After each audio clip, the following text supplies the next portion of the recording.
So much of what you've been saying, it just feels like this entire seminar has been for me. Like when Carrie got in here yesterday, that's what I've been thinking. Like, it's just so damn easy.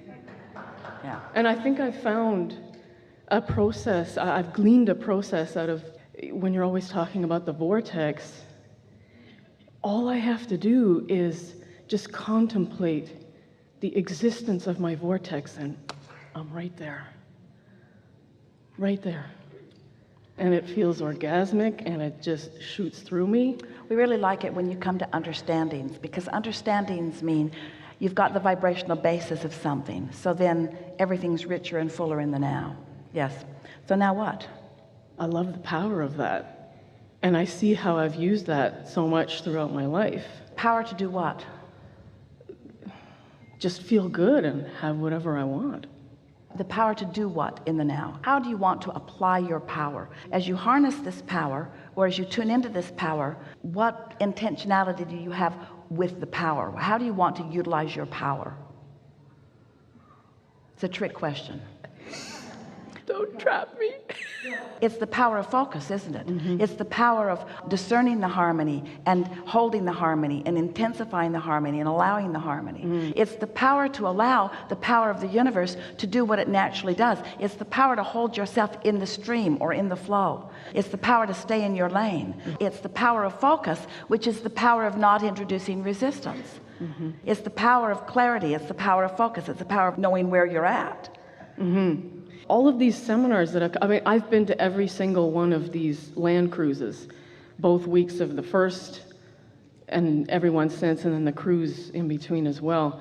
And I find that I get these, like last year, before Esther mentioned the 4-second glimpses, I had that sitting at the table with my friends, my lovely friends that I'm with today.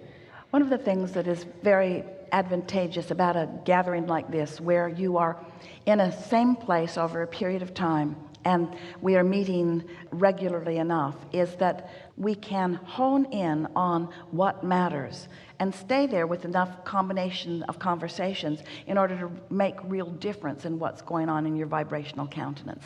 That's the value of it. As Esther moves about and all of her lovely crew moves with her from city to city to city, it often feels like the same group of people move with them, because the evolution of the questions and the expansion of the message is happening that way. But when you are willing to come together like this and patient enough to stay on a subject long enough, and what do you think the subject is that we have highlighted and defined and that you have come to be one with? What would you say the subject of this seminar is? The now has been very powerful. Alignment with the now. The power of now. And what is the power? What is the power? Allowing your inner being source. So how do you accomplish this powerful state of being? What's the function? What's the function of achieving and expressing your power? What is it? In a doing sense, what is it? In a doing sense. Focus. As you're focusing your power, what is the strongest element of your focus? What is it? What makes focus even possible? How do you know the value or not value, the advantage or disadvantage of your focus? The way you feel. Your emotions, the way you feel. And what is everything that you want about? And so, can you feel how in every moment you have it all? Can you feel why all of your power is now? Because all of the elements that matter about anything are all converging right now. Your ability to focus, your ability to know how you're focusing, your ability to feel, and law of attraction applied to whatever you're doing, making it more and more and more, until you could move through life as each moment's building on the next, and you could reach the heightened, evolved mastery that the beasts of your planet have. So now ask yourself how you feel about that. What is it that the beasts of your planet have that you really want to accomplish for yourself? What is it that they possess? They focus generally. They're not that interested in what each other think. Yeah.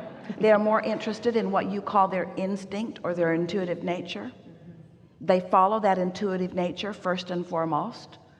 They don't get together in groups and converse with each other about the behavior. They are born with instinctual behavior that continues to evolve as their species continue to progress through generation after generation. So when you take that aspect that they already have, that mastery of living in that now, that mastery of perceiving their environment, that mastery of knowing who they are, of being one with who they are, of being one with the total essence of who they are, and then you apply to it something that as humans you have that they don't have. And what is that? The ability to focus, the ability to focus with more intentionality, the ability to decipher your contrasting moment, the ability to project into a vortex something that is more specifically for you, so that you are not like the cats of your world who vary to some degree but are much the same. In other words, the species of human, you've come into this experience for the deliciousness of being uniquely you. But in your attempt at being uniquely you, you want to compare yourself to the unique others, and then you lose yourself and you don't be the unique you that you want to be. Imagine what it would be to have lived all of this life and become uniquely you in your vortex, and now to leave this gathering with the mastery of focusing yourself into your lane, into your alignment, so that you are in the receptive mode, and then applying that, allowing the universe to yield to you all of the things that you have been asking for.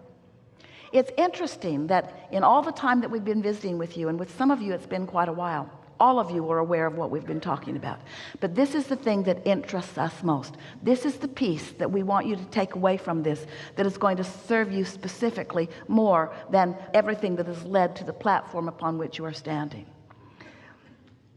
As you are moving forward from this gathering, the understanding of the power of your now and the quest to make now as emotionally good as it can be, with no interest in striving for something more.